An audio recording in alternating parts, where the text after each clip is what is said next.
کہ فرض بہت اہم ہے، نفل اس کی بنسبت بہت نیچے ہے، اور حضور علیہ الصلوۃ والسلام پر درود بھیجنا یہ نفلی عبادت ہے، یعنی درجے کے لحاظ سے بہت کم ہے، لیکن اس کو یہ اعزاز حاصل ہے کہ یہ اللہ پاک کی سنت ہے۔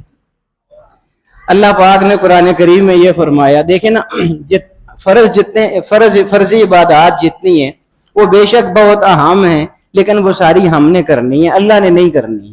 اللہ پاک نماز نہیں پڑھے گا، اللہ پاک زکوٰۃ نہیں دے گا، وہ حج نہیں کرے گا، وہ روزہ نہیں رکھے گا، یہ سارے کام بے شک فرض ہیں لیکن کرنے ہم نے ہیں۔ درود شریف ہے نفل، لیکن صرف ہم نے نہیں کرنا بلکہ اللہ پاک بھی کر رہے ہیں، اس کے ملائکہ بھی کر رہے ہیں، اور پھر ہمیں بھی حکم دے رہے ہیں۔ اللہ پاک فرماتا ہے ان اللہ وملائکتہ یصلون علی النبی، اللہ پاک نے نفلی عبادت کا حکم تو ہمیں دیا، لیکن اس طرح نہیں دیا کہ جیسے باقی ساری نفلی عبادات ہیں کہ ان کا درجہ کم ہے۔ فرمایا کہ یہ ہے تو نفلی عبادت، لیکن اس کا درجہ اتنا زیادہ ہے کہ میں بھی اپنے اسلوب ایک بیان فرمایا اللہ پاک نے، اور باقی ساری عبادات کا اسلوب اللہ پاک نے تبدیل کر دیا۔ خود کوئی عبادت نہیں کرتا ہے، نہ روزے رکھتا ہے، نہ نمازیں پڑھتا ہے، لیکن درود شریف پڑھنے کا جب وقت آیا اس اسلوب کو ہی تبدیل فرما دیا۔ فرمایا کہ اے ایمان والو، تم میرے نبی پر رحمتیں بھیجا کرو، سلام بھیجا کرو، بے شک یہ نفلی عبادت ہے، لیکن میں تم کو یہ بتاؤں کہ یہ صرف نفلی نہیں ہے، یہ کسی اور کی سنت بھی نہیں ہے، بلکہ یہ خالصتاً میری سنت ہے، کیونکہ ان اللہ وملائکتہ یصلون علی النبی، اس لیے کہ میں اور میرے ملائکہ بھی میرے محبوب پر درود بھیجتے رہتے ہیں، اس لیے تم کو حکم دیتا ہوں کہ تم بھی ان پر درود اور سلام بھیجتے رہا کرو۔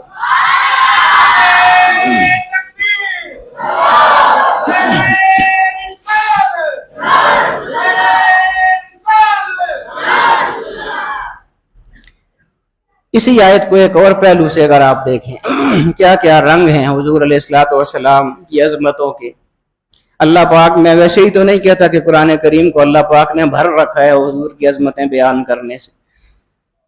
ایک اور پہلو سے اس آیت کو دیکھیں کہ اللہ پاک نے ہم کو یہ حکم فرمایا کہ ان پر رحمتیں بھی بھیجو، درود بھیجو، سلام بھیجو۔ یہ حکم فرمایا یا ایھا الذین آمنوا صلوا علیہ وسلموا تسلیما، اے ایمان والو ان پر درود بھی بھیجو، رحمتیں بھیجو، سلام بھی بھیجو۔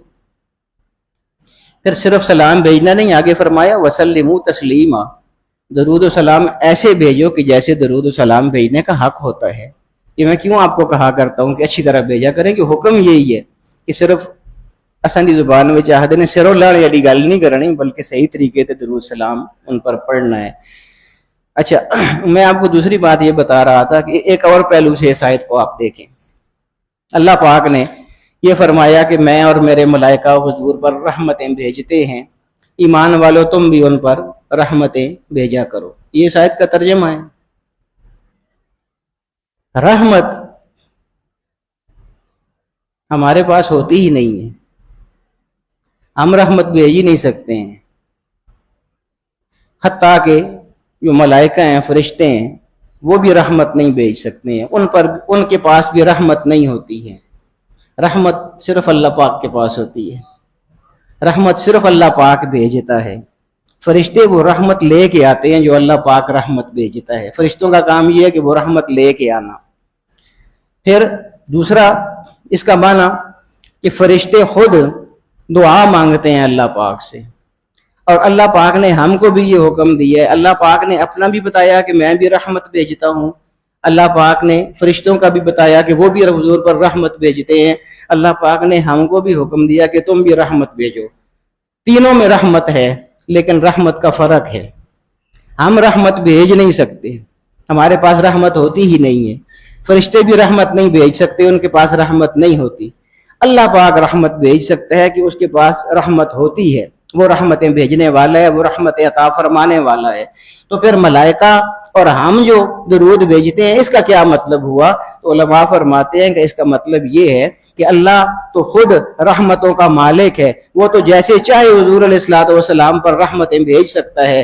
فرشتے رحمتیں ان کے پاس نہیں ہوتی ہیں، ہمارے پاس رحمتیں نہیں ہوتی ہیں، اس کے باوجود اللہ پاک نے ہم کو یہ حکم اس لیے عطا فرمایا ہے کہ میں اور میرے ملائکہ رحمتیں بھیجتے ہیں، ایمان والو تم بھی بھیجا کرو۔ تو اس کا طریقہ یہ ہوگا کہ رحمت رحمت چونکہ ہمارے پاس ہے ہی نہیں ہے، فرشتوں کے پاس بھی نہیں ہے، صرف اللہ کے پاس ہے، تو اللہ کا رحمت بھیجنا اور ہمارا رحمت بھیجنا، اس میں فرق یہ ہوگا کہ ہم اللہ پاک سے دعا کریں گے کہ اے باری تعالیٰ تو ان پر رحمتیں بھیج، اور باری تعالیٰ ہم ان کے مقام، مرتبے اور عظمتوں سے پوری طرح واقف ہی نہیں ہے، اور تو ان کی عظمتیں ساری کی ساری جانتا ہے، اس لیے باری تعالیٰ ہمیں تو ان کی عظمتوں کا ادراک ہی نہیں ہے، ہم کیسے ان کی عظمتوں کے مطابق رحمتیں بھیج سکتے ہیں؟ باری تعالیٰ تجھ سے التجا کرتے ہیں، جیسی عظمتیں، جیسی شانیں تو نے ان کو عطا فرمائی ہے اور تو ان کو جاننے والا ہے، باری تعالیٰ ان کے مقام اور مرتبے کے لحاظ سے ہماری جانب سے ان پر تو رحمت نازل فرما دے۔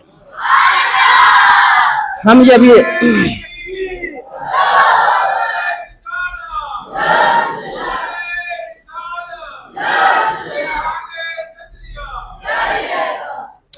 تو جب ہم حضور پر درود بھیجتے ہیں تو گویا اللہ پاک سے یہ التجا کر رہے ہوتے ہیں، ایسے ہی ہوتا ہے نا، اللہم صلی علی، اللہم کا کیا معنی ہے؟ اے اللہ، اللہ کو مخاطب کر رہے ہوتے ہیں، اے اللہ صلی علی محمد، حضور علیہ الصلوۃ والسلام پر درود بھیج۔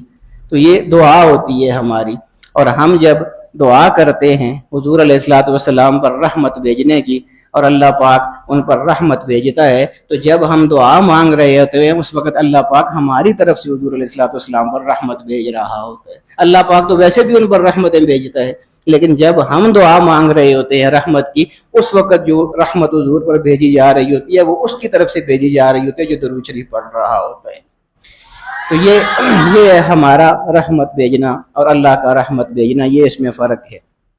اسی آیت کو ایک اور انداز میں دیکھیے، وہی بات کہ کہاں کہاں حضور کی عظمتیں آپ کو نظر آتی ہیں، ہر چیز میں اللہ پاک نے اہتمام کر رکھا ہے۔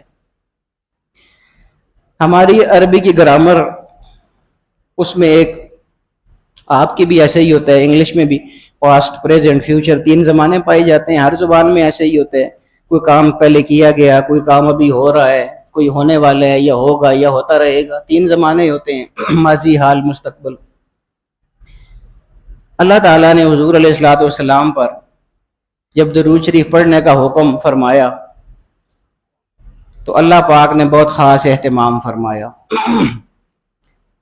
اللہ پاک نے ماضی کا صیغہ استعمال نہیں فرمایا کہ اللہ نے کہیں رحمت بھیجی تھی، تو اس لیے ایمان والو تم بھی اللہ کی سنت پوری کرو اور ان پر رحمت بھیج دو۔ یہ کوئی ایک بار کی بات نہیں ہو رہی یا ماضی کی بات نہیں ہو رہی کہ اللہ پاک نے رحمت بھیج دی تم بھی بھیجو۔ اللہ پاک اپنے لیے اور اپنے ملائکہ کے لیے، چونکہ ملائکہ نے بھی ہمیشہ رہنا ہے، ہم تو فانی ہے نا، ہماری تو یہ زندگی ہے، ختم ہو جائیں گے تو پھر کیسے درود شریف پڑھیں گے، لیکن ملائکہ تو رہیں گے، اللہ پاک بھی رہے گا، ملائکہ بھی رہیں گے۔ تو اللہ پاک نے دونوں کے لیے، اپنے لیے اور ملائکہ کے لیے جو لفظ منتخب فرمایا وہ مضارع کا استعمال فرمایا، ان اللہ و ملائکتہ یصلون۔ اب یصلون کا معنی دیکھیے عربی میں کیا ہے کہ اللہ اور اس کے ملائکہ رحمتیں بھیجتے رہتے ہیں اور بھیجتے رہیں گے۔ کب تک بھیجتے رہیں گے؟ جب تک اللہ پاک موجود ہے تب تک بھیجتے رہیں گے۔ میں یہ اس لیے کہہ رہا ہوں کہ کچھ لوگ یہ کہا کرتے ہیں نا کہ کب درود شریف پڑھنا چاہیے اور کب درود شریف نہیں پڑھنا چاہیے، یہ میں آپ کو یہ بتا رہا ہوں۔ اللہ پاک نے اس آیت میں ہمیں بتایا ہے کہ درود شریف پڑھنے کا کوئی بھی وقت نہیں ہے، جب دل کرے آپ درود شریف پڑھ لیا کریں۔ یہ ربیع الاول کے ساتھ بھی خاص نہیں ہے، یہ بھی یاد رکھیے، ٹھیک ہے؟ ربیع الاول ان کی آمد کا مہینہ ہے، اس نسبت سے زیادہ پڑھی ہے، اس میں کوئی شک نہیں ہے، لیکن ہر وقت آپ پڑھ سکتے ہیں، کوئی وقت کی قید نہیں ہے، کوئی وقت کی تخصیص نہیں ہے۔ اسی آیت میں اللہ رب العالمین نے یہ ہم کو سمجھایا ہے کہ ان اللہ و ملائکتہ یصلون علی النبی، بے شک اللہ اور اس کے ملائکہ نبی پر رحمتیں بھیج رہے ہیں، بھیجتے رہیں گے۔ تو یہی حکم پھر آگے فرمایا کہ یا ایھا الذین آمنوا صلوا علیہ وسلموا تسلیما، ایمان والو، جس طرح اللہ تعالیٰ ہر وقت اور اس کے ملائکہ ہر وقت ان پر رحمتیں، درود اور سلام بھیجتے رہتے ہیں، اس لیے ایمان والو تم بھی ان پر رحمتیں اور درود اور سلام بھیجتے رہا کرو، صبح شام بھیجتے رہا کرو، رات دن بھیجتے رہا کرو، ہر لمحہ اور ہر گھڑی بھیجتے رہا کرو۔ یہی وجہ ہے کہ علماء فرماتے نعرہ تکبیر،